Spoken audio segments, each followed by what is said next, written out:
Hello, you brilliant little marketing bees. You're tuned in to episode 61 of the Marketing Buzzword Podcast.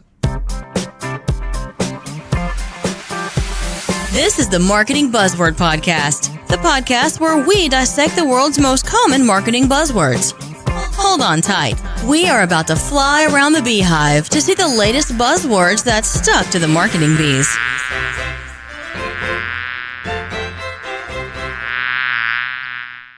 Hello again, and welcome back to the Marketing Buzzword Podcast. This is the podcast which helps you to understand what all of these business and marketing buzzwords actually mean and how they can be helpful or not going forward. I'm your host, Ben Roberts, and in this show I am the marketing bee in charge of making sure I get on the right guests and ask the right questions to make sure that these words and phrases actually make sense. And in today's show, we're covering a buzzword that I've been hearing a lot of, and I know you will have too over the last 6 months, and it's meaningful engagement. Now, before we get on to that and the guest, I need to remind you that this podcast is powered by Talkative. Talkative is a company that brings together live web chat, voice calling, video calling, and co-browsing together in one package embedded into your website. This allows you and your business to truly engage with your customers, offer quick and effective resolutions to questions, and improve the customer experience. Find out more at talkative.uk. And one final thing before we get on to this week's guest, if you are loving the show, please do feel free to leave a review on iTunes. I really, really do appreciate it, and it really does help boost the show's profile. Honestly, that would be really, really cool. Please do get involved if you get a chance. Alright, that's more than enough about me and the show. It's time to introduce this week's guest. Oh, my voice sort of broke there as well. It's time to introduce this week's guest. There we are. Perfect. And this week's expert buzzword bee is a woman called Christine Gritman. And I'm so excited to share this episode with you because it was an absolute blast. Now, Christine helps small business owners not be freaked out by social media and teach them to recognize the moments in their existing workflow that can be turned into social media content with the minimum of fuss and some smart strategy. She's a Hudson Valley, New York small business superfan and an engaged community member. Also, a happy wife and mum. All things that everyone should aspire to be. Well, if you're a wife and mum anyway. I'm so excited to share this episode with you. Meaningful engagement is something that's really blown up in the last 6 months since this Facebook apocalypse, which you'll hear a bit more about in a bit. So, without further ado, let's get on with the show. Hi Christine, and welcome to the podcast. Hey Ben.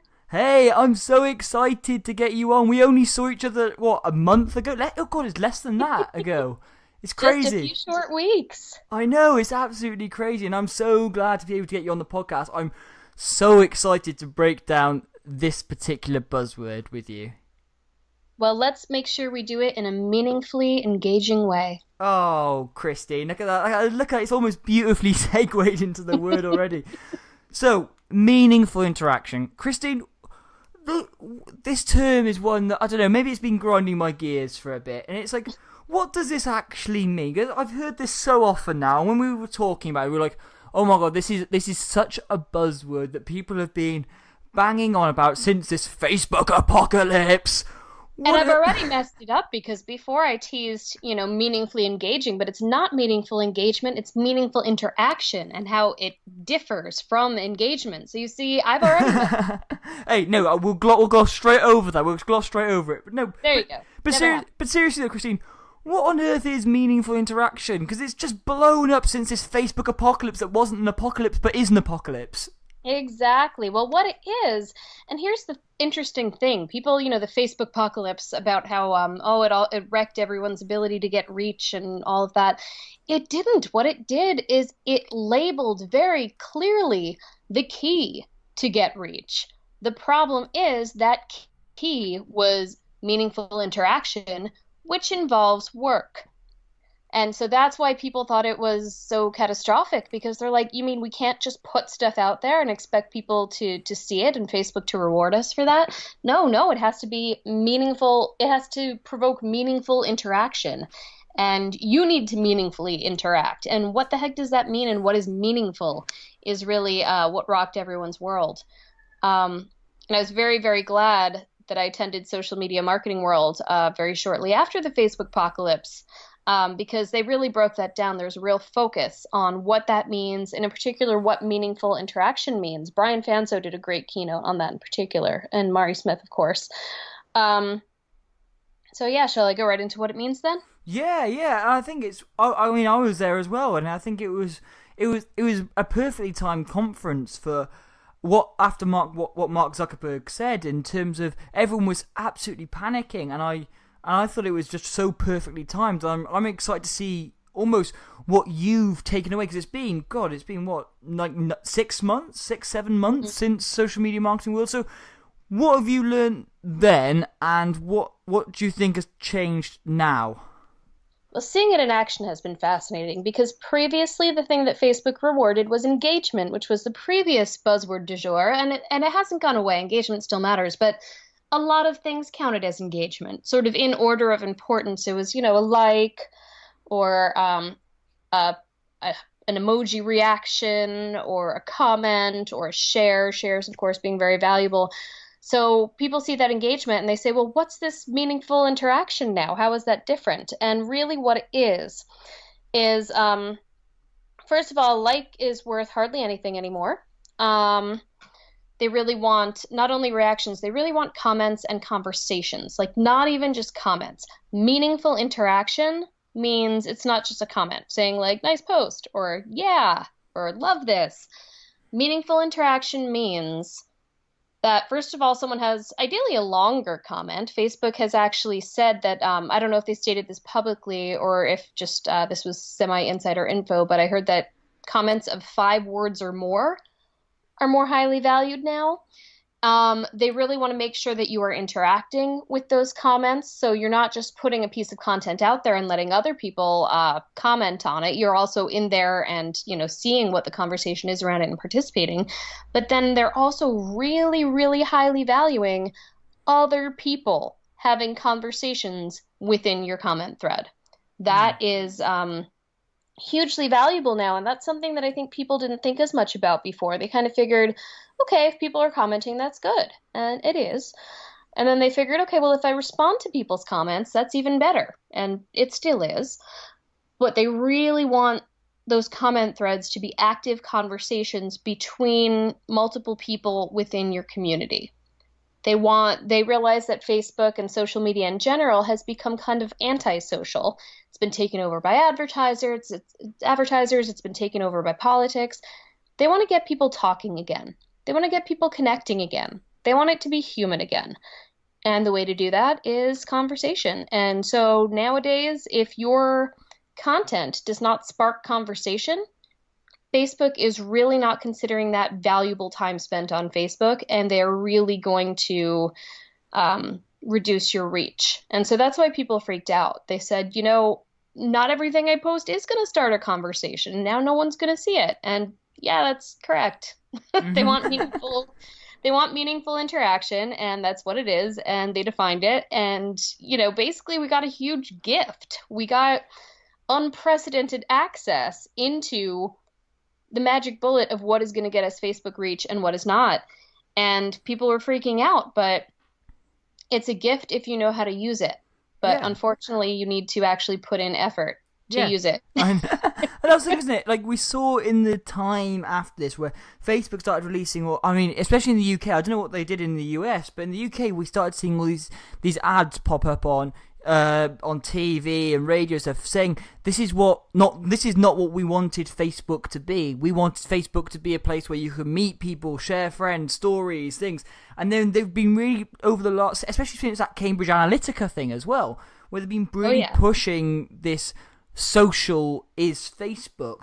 But it almost seems to me though, I agree to an extent, and I'm gonna be the devil on the shoulder sort of thing. Go for it. Is this new? Not I say it's new. It's not new anymore. But is this way that the Facebook algorithm works these days? Is meaningful interaction actually good interaction? By that I mean, are the provocateurs not the real winners of this? Is being someone who just provocative and it causes emotion and causes people to have anger, those people get shared most. So do you have to be a provocateur in order to really get the most engagement? Because it seems that people who are sharing really good stuff, but actually it does, like you said, it doesn't really encourage deep conversations, because everyone's just like, oh yeah, I agree with that, or oh that's really important, but it's not really a conversation starter. Whereas the provocateurs who are claiming all sorts of different things and saying it's the end of the world, everything's going wrong, are they the real winners? And is that the way that is that a real meaningful interaction? And if so, is that actually good interaction? Does it really have any purpose? That is an excellent question. Boom, I've gone deep on this. Well, that's thankfully one they already gave thought to, because another part of making social media social again and making it more human is also getting rid of the trolls and the provocateurs, because now Facebook is actually looking at the quality of those interactions, and they're increasing the reporting for, you can say this isn't valuable content. You can actually report that very clearly, and you always could report it to some degree, but it had to be sort of offensive to really report it. But now, if you go to that little pop-down thing in the corner, you can say that it's not interesting, and you can say why, and you can say that you don't think it's valuable.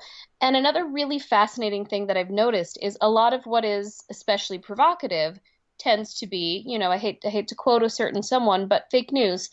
And Facebook has also taken action on that as well. You can report fake news, and when it sees something that tends to be controversial, and their robots know what kind of conversations are going on. They're not just saying, oh, people are typing words. Their robots understand English, and a host of other languages. So they're seeing when those things are just kind of provocative for provocation's sake, and they are evaluating the sources. They're looking at the sources of the news, and they are damaging the reach of sources that seem to be not fostering the best discussions. And I've also noticed for a lot of things that seem like they may or may not be true, I don't know if this is everywhere, but for me, it has been popping up a suggested link right below it to Snopes.com. Do you have Snopes over there? No, I've not come across it anyway. So Snopes is an internet site that attempts to verify if a story that's going around is true or not. And of course, a lot of things are not that we find on the internet. So you go to Snopes and it says that they've done research and found it to be false, and they explain the research. Like, it's very thoroughly researched. Some people say it's highly biased. Those people tend to be people who are spreading fake news. So of course they think it's biased. But it is very well researched. And so I like the fact that when something has come up recently, especially something that touches on a very hotbed political topic or that makes a very bold claim, a lot of times the Snopes link is outright coming up as a suggested link from Facebook right under it. And I think that's fascinating. And I think that's part of how they're not considering all interaction to be equal. Meaningful interaction doesn't just mean active interaction. They want to make sure that it's not people just reacting to junk. Yeah. And again, they do also take into account if it's, a whole bunch of words, as opposed to people saying, yep.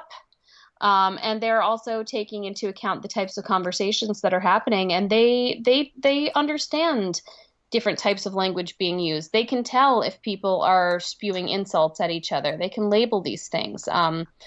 The algorithm is really learning, not just from the enhanced reporting tools, but also because the algorithm is really learning a lot about language and how it's used and how it can provoke people. Yeah, and I absolutely love that. I think it's something that you're seeing in America, and again, it's slightly different to what we're seeing here in the UK, and I know we're obviously both part of different social media groups where we're seeing different features rolled out at different times, but I do love the way that Facebook on this occasion is actually really working hard, both on a human level and on an algorithmic level, I guess, to make these meaningful conversations actually happen. So one of the things you mentioned earlier, Christine, and I thought was really interesting, I want to dive a little bit deeper on, was about people stopped panicking and started realizing, actually, you've got to work a little bit harder to have these meaningful interactions with my floating inverted commas. So,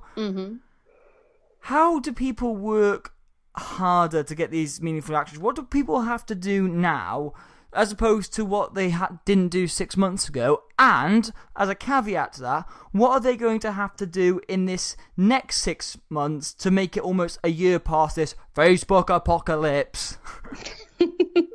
Sure. I can't help but say, every time I hear it in my head, I literally imagine some sort of Lord of Thunder raining down every time I hear it. I can't help myself. I'm so sorry.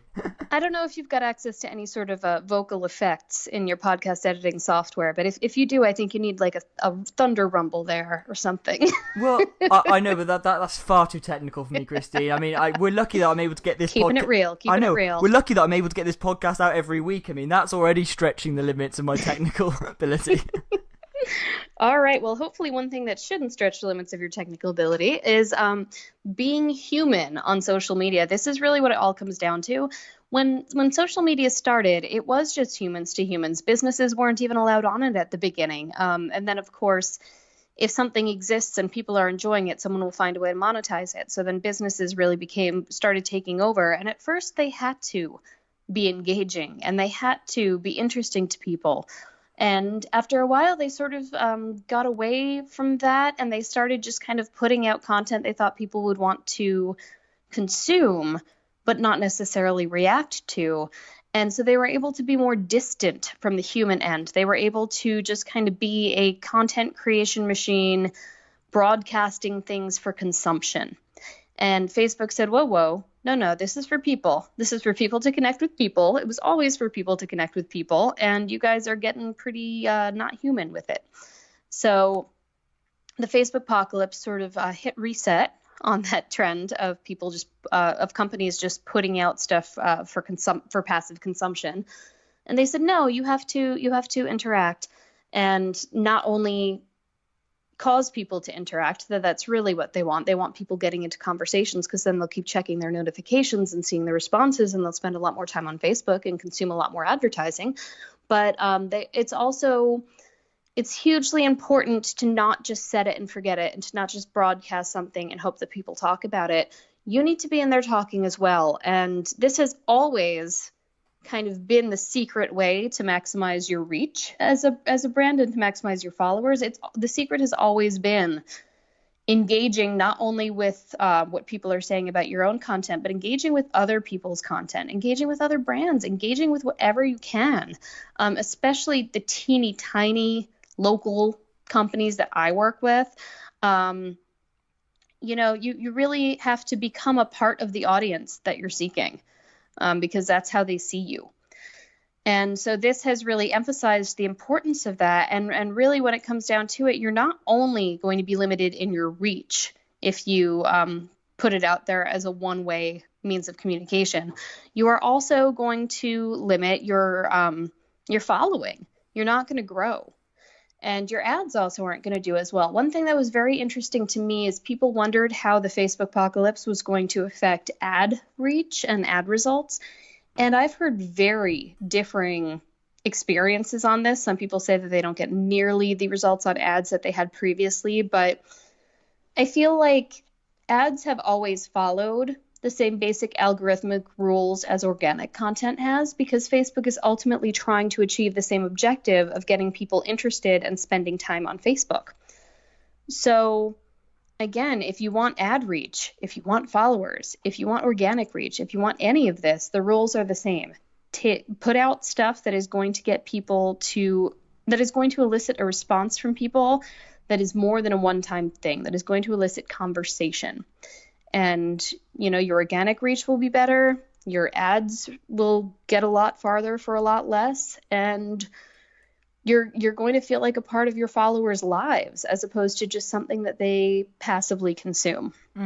Yeah, I think there's a huge number of things that's great. And for the guys and girls listening to the show every week, they know that I just make loads of handwritten notes and through the show. And there are two things that I've written down which I sort of really took from what you said there, Christine. And one of them is, it's just like, people just need to get better.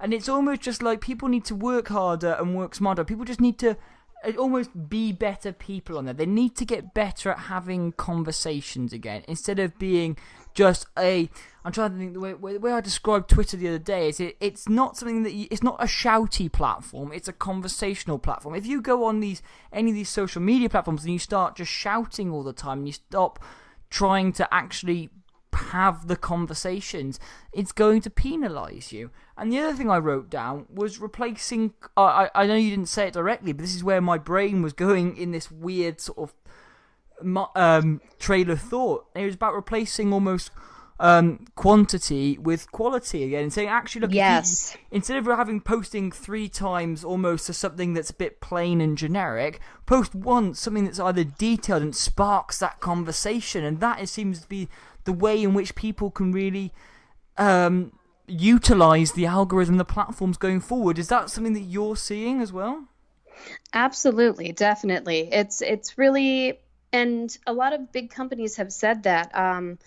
HubSpot, for example, not even this year, but the previous year, at their inbound conference, the CEOs said that they had looked at their content and they realized, that in all things, there's kind of an 80-20 rule, right? 80% of your result comes from 20% of the stuff that you do. It's the really important stuff, or the people. And they realized that 20% of their content, their inbound marketing content, was getting 80% of the results. So they said, what if we only do that? What if we look at what that 20% is and we only do that stuff and just forget the other 80%? And so they started putting a lot less out there, but everything that they put out there, they made sure was really solid, and they grew their sales exponentially. And this was even before the Facebook apocalypse. This isn't even the Facebook algorithm at work. This is just a basic tenet of where inbound marketing has moved with the current consumer mindset today. People are so bombarded with stuff. They really don't want more. They just need better. Yeah, and I absolutely love that. People don't want more. People are already surrounded by so much noise and clutter, and people are already turning off social media platforms, aren't they? Because they don't feel like they're offering necessarily the value that they're looking for. So there's so much noise, there's politics, there's suffering, there's negativity, there's so much noise there, and then you're trying to sell them something. I mean, what are you bringing to the table here? What can they sink their teeth into? Yeah, but then from I guess a selfish brand perspective, Christine, ultimately you need to be selling. You need to be able to get people to be interested and buy your products. If you are on these social media platforms and you're just there sparking, trying to have conversations, how does that lead to sales? Because I know that's what people are going to be asking, going, oh, I see, I need to be having conversations, but one, is that just a waste of time? And two, how does that actually translate to sales? Because ultimately, without those sales, there is almost no point half these brands being on social media. Because or at least that's what they think anyway. That's why they think they should be on these social media platforms. Am I wrong, Christine? And what should people do about it? I'm going to hit you with a buzz phrase. Ooh. And it is one of my favorite buzz phrases. And that is know, like, and trust. And that's what these conversations do. They get people to know your brand and what it's all about, to like you and the way your brand conducts itself, and ultimately to trust you, which is when they'll buy from you. But in addition to that, there's the fact that every single interaction you have is an opportunity, whether direct or indirect, to make it clear who you are as a brand. And by that, I don't mean what you're selling. I mean who you are as a brand. But in terms of your values, your tone, your brand voice, all these buzzwords. But it's always an opportunity. It's always a branding impression. So the fact is, any conversation where you're really in touch with the core of what your brand wants to communicate in that interaction is an opportunity to continue building that vision of what you are, who you are, what you stand for, and why they should know, like, and trust you. And that sounds very, very froofy. It sounds like, why can't I just say, well, I've got a solution to that issue. Here's the link. But people don't want that anymore. People don't respond to that anymore. Consumers are doing so much more research before they purchase anything, a product, a service, anything. And so a conversation can become part of that research. It's the least dry form of research there is, a nice conversation. And so everything that you say as a brand, all of that meaningful interaction, those are all branding touches, and they should all be conducted accordingly. I think I think you're so right there. I guess it's almost like that change of mindsets, isn't it? From that old school where you have to force sales down people's throats, and now it's changing to a world where people want to research for themselves. You don't have to sell them the product, but you have to be able to answer their questions, to be able to add value to their lives. And again, it really does link back to that like, no trust. I mean, yes, we could all easily say, oh, there's like blog posts that you could do this. I mean, there are thousands and thousands of blog posts which tell you how to sell on social media, but a lot of it all does just come back to the same thing, doesn't it? But I guess the difficulty is that maybe we see is I can understand where, if you're a consultant, maybe you're a B2B business, something like that, where your one sale can earn you hundreds of pounds, and actually from that you could have loads of conversations, and ultimately you sell a huge product, or you provide loads of value, and people come to you because they like your service. But how do brands with the smaller products actually work? Because how much value can you really talk about or provide upon a really small product? I mean, I'm looking around sort of my desk that's in front of me.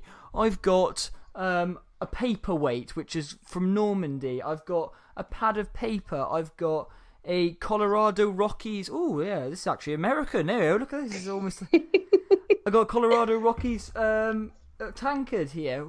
And I've got a desk lamp, for example. How do people actually have meaningful interactions if they're selling products like those? Well, it all comes back to, and again, I'm sorry, I'm all about the cliches. I think the buzzwords thing is really getting to me. But it all goes back to, the Simon Sinek, start with why. Anything you're selling, whether it's, the Colorado Rockies, whatever you've got on your desk there, anything you have, you should have a why for why you're selling it. Why are you selling it? Why does this product exist in the world? What will it do for people? That needs to be where everything you do starts to begin with. So if you have that, and if you're in touch with that, that's what you'll communicate. You'll be constantly communicating your why. Like to use your example of a desk lamp. So let's say there's a desk lamp. I'm actually looking at a desk lamp right now. And, you should always have in your brain when you're going out there and creating content or talking about your product or selling or anything, you should always be conscious of why the heck this desk lamp exists. In a world full of desk lamps, why was this one brought into existence? What's cool about this one? Who needs this one? The answer is never everybody. Pro tip there. The answer is never everybody. Who needs this thing? And communicate with those people. And, if you're giving them something to react to, they're probably going to be reacting based on their needs or based on their interest or based on their experiences.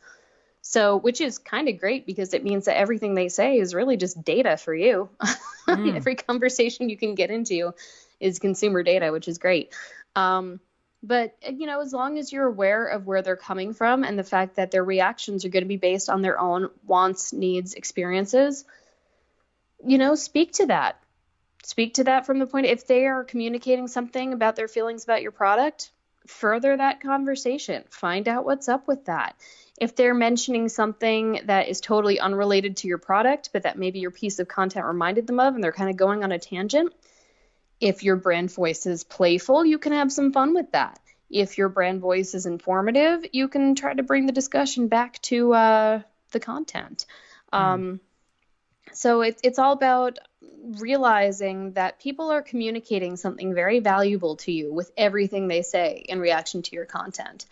And recognizing that data and being able to use it on the fly, which again is why a lot of people consider this change to meaningful interaction a challenge. But it's not a challenge so much if you are focused on your why and if you are leading with your why. Yeah, no, that makes a huge amount of sense. I mean, I love Simon Sinek, and I love sort of the starting with the why. I think it's so important, and I guess this is sort of a little bit of what I'm trying to cover in the book that I'm writing, and it's looking at why are you doing this? What is the purpose? What is the end goal? And how are you going to add value to people's lives? But then one thing that sort of sparked, again, trying to play the devil on your shoulder, which I seem to be really good at in this podcast, is where should brands, or even so either a business or even a personal brand, I guess you want to be having these meaningful interactions in your conversation and these conversations. But where do you actually draw the line? Because if you're having all these conversations all the time and they're actually suddenly they start becoming unrelated to your brand, or even can start going off industry, does that matter too much? Should brands think about drawing a line? Because I know you said obviously it's about like, know, and trust. It's about actually, look, people understand there are real people behind the brand. There's a real character and personality there. But surely there's got to be some sort of cut-off where brands go, look, this all looks great, but actually, look, it's actually taking us so much time, and we're not. Where's the value in that? Does that make sense? It makes total sense. Part of that is, again, getting back to the meaningful interaction. It's not just about you interacting with people. It's about seeing the conversations that people are having with each other sparked by your content. So that could be one clue as to where it is or isn't worth putting your conversational time. What conversation threads and what topics are people really engaging with each other on? And those are the ones where you should look. Those are the really data-rich sources for you. But if someone is just kind of throwing a one-off comment, not every single comment needs a thought-out reply. Don't feed the trolls, of course. If someone's just being nasty to be nasty and it's clear that it's just not going anywhere, let them make themselves look bad. You really don't need to help them out too much. Of course, if they're saying something negative about your brand and you want to react to show that you care, that's fine. But don't give them too much of your energy once they've made it clear that they're just being a fool. Don't help them out. Yeah, I absolutely love Jay Baer's book, Hug Your Haters, on that front, in terms of being able to, again, literally hug those haters, I guess. I mean, it doesn't really need much more description than that, but I love it. Seriously, check out his book there. I mean, I've read it a couple of times now, and it's awesome. But it's all over my feed. He must have a crazy affiliate program or something. Everyone is going nuts over it. I have to get it for sure. Well, that's the new book. That's Talk Triggers. The book before as well. There's Jay Baer's everywhere at the moment. Absolutely everywhere. My goodness. But the other thing that I really took down, which when you did this, I sort of threw my head back on my chair and I started pumping the air a little bit. And it's that bit which I almost set you up for it, and you took it so well, and I loved it, and it was. You're welcome. And it's that adding value, and it's not about you. It's never about you, and it gives, as long as they are your audience, or they are your potential audience, your target audience, or your audience are finding value in that conversation, then that conversation is absolutely worth having. Even if it's not directly about your products or your industry, it's not about you. It's if you're involved in conversations with people in your industry where they're talking about things that happen in their lives, or things that affect their everyday, but even if it's not directly directly related to your company, you're involved in their lives, and actually you become synonymous with their life, which means actually that is a really relevant conversation. And you've become a relevant brand. Exactly, and it's all those touch points, isn't it? Again, it really puts that personal and that human in, and I think that's where people did get lost. Right? I mean, I've thought about this a lot. And I've never once been to a social media conference or event or anything, or in any marketing event where they've said, don't have human conversations. Don't be a human. Be a robot. Be nameless and faceless. No, but it's amazing, and soulless. Isn't it? But when people added technology, this is just the way that things were, and now people are going, oh God, we actually, without even realising, we've gone down this faceless, soulless route, and with all these keyboard warriors going, and slamming their keyboards. One really amazing thing that I learned, again, at Social Media Marketing World, is I had always, been kind of opposed to, I'd been a late adapter when it comes to automation and chatbots and things of that nature. And one really big thing that I learned in a session there was someone pointed out, and I wish I could remember who, but someone pointed out, they said, we need to not have those things be instead of human interaction. We need to make them facilitate better human interaction. The goal should never be to prevent the consumer or whatever from reaching a human or from knowing that there's a human in there. It should be a matter of being able to serve them better. And if you're going to put distance between yourself and your audience, it needs to be distance just because you're trying to figure out where best to direct them. It can't be distance so that you don't have to deal with them. I love that. Is it distance you don't do with it? I absolutely love that term. I think that's one I'm definitely going to be stealing, and it may if you're not already copyrighted it, I might have to slide that into my book somewhere. Go for it. No, but I think that this has been awesome, because I think from my perspective, I'm already picking at bits that I know that maybe I should do better in what I'm trying to put out on that social media, because I know sometimes it is really easy to, it sounds easy.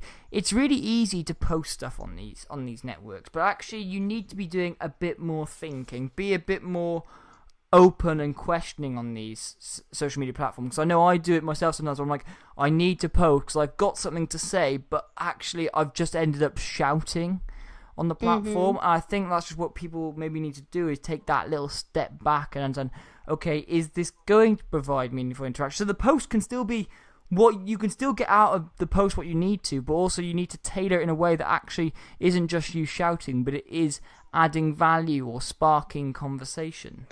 And I'm admittedly very much a do as I say, not as I do. I mean, I look at a whole bunch of my posts and a lot of them are saying, hey, I'm doing this thing, you guys. And I mean, that's not really... I mean, I should do better. We should all do better. But at least I know what I'm doing wrong and I can tell my clients to do better. Exactly. That's how we learn most, isn't it? It's by making our own mistakes. At least you're making the mistakes on your own account and not theirs. Exactly. I'm learning from experience. Exactly. No, thank you so much for coming on today, Christy. I think we've absolutely smashed this buzzword apart, and I absolutely love what we've done. But, before I let you go, I've got to ask you the question I ask everyone else at the end of the show, and I actually remembered to tell you about this instead of just surprising it on you like I have to with half the people on the show. Oh, that's no fun. Pretend that I don't know, so I sound extra smart. Okay, so so Christina, I'm gonna throw this out to you now. No, but never heard this before. I've no. To say.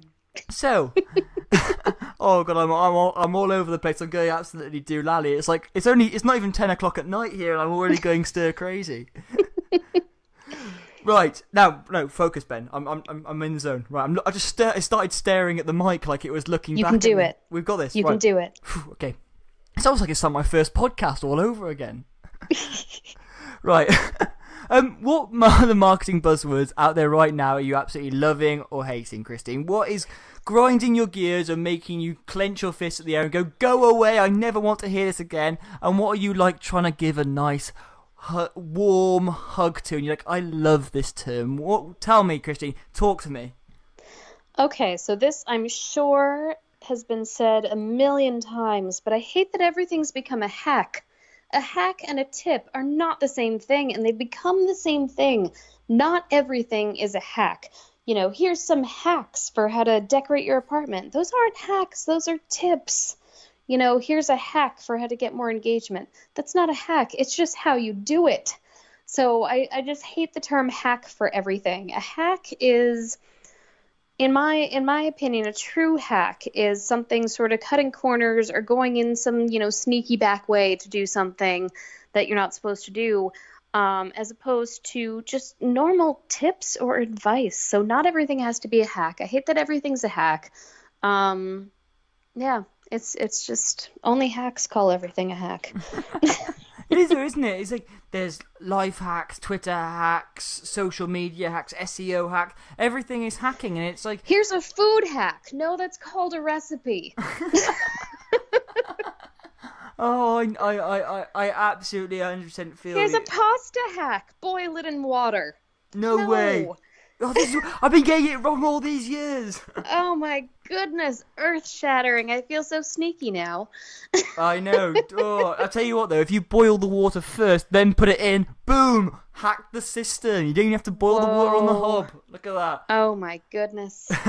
No, but I 100% feel you there. It basically, hacks is just like, oh, how to either cheat your way through the system and get a nice little short-term boost, potentially, maybe, or it's just like, this is a best practice guide. We're going to call a hack because it suddenly sounds better or quicker or easier than it actually is. As opposed to, marketing buzzword like best practice. But I mean, I personally think that's a better practice than calling everything a hack. Yes, exactly. And what else are you loving, Christine? What are you like, I'm going to give a nice warm hug to? I'm a little too obsessive about brand. And, as I said before, everything's a brand touch, and it sounds very hippy-dippy. It sounds very, kind of hard for people to wrap their heads around. And I say it so much. And by definition, the clients that I work with all day aren't people who do this, really. They're not marketers. They're people who do what they do and just need to figure out how to market it. So, I mean, I have to always roll back some of my lingo there, but branding is something that I really need them to solidly understand. Your brand and your brand touches and your brand voice and your personal brand and brand. There's so many things that a brand is part of and that is part of a brand. And so I just love brands. I can't agree more, and that's why I've had people I've had Brian Fanzo come on, talk about personal branding. I've had I can't remember. I've had Dennis from Hong Kong Airlines come on and talk about actual corporate branding. And again, I agree. It's these branding things are so important. Actually, it's the way, because a brand is so much more than just a logo, and it's the way you walk, the way you talk, the way you act, the way you smell, and all these things. Actually, people do actually need to consider, and it's so easy to neglect. So I absolutely love that one, Christine. I think that is an absolute perfect sort of gem to end the show on. So thank you so much for coming on today. I have had an absolute blast, and I know I'm not going to be able to go to sleep for ages now because my mind has gone completely doolally. Have a nice shot of something. Oh, that's a life hack for you. I know, I'm writing the book at the moment, so I'm going to have to go and have it. Yeah, sure. How to write a book. Life hack, have more espresso, isn't it? Yes. Oh, thank you so much, Christine. I have had a blast. Take care. Thanks for having me. Yes. I absolutely loved this episode. Honestly, I can't tell you how much I enjoyed this particular episode. I mean, meaningful engagement is something that, as we mentioned in the actual conversation, that we'd heard a lot about the last sort of 6-7 months since the Facebook apocalypse, maybe even longer now. And it's something that is really interesting in terms of how people actually embed meaningful engagement into their marketing strategies, their content. I know for me, it's given me a huge amount that I need to look at and work on going forward. And it's something that we should all consider and make sure that we're having really the right type of engagement. And it's not just about the odd click or here or there. It's about something a bit more powerful and a bit deeper than that. And I think it's really interesting to see actually how engagement can actually drive potential sales through on social media, because that's the biggest question that we really get in social, isn't it? Is ultimately we need to sell more stuff. But how do we sell more stuff? By selling less stuff, but by trying to sell less stuff. And I think that's a fascinating conversation to keep having. So that's the end of that. However, if you did enjoy this week's episode, please do leave a review on iTunes. I really, really do appreciate it. And John Aspirin, as always, had left the video on the marketingbuzzword.com website. So if you hover over podcast, then scroll, you'll see a little drop down and it'll say review or video. I can't remember exactly what it says, but it's definitely on there. And we'll be back on Thursday with another bite-sized buzzword in less than 15 minutes. So thank you very much for listening. And if you've got any questions, let me know. I'll see you next week. Goodbye. This podcast is part of the You Are the Media Network.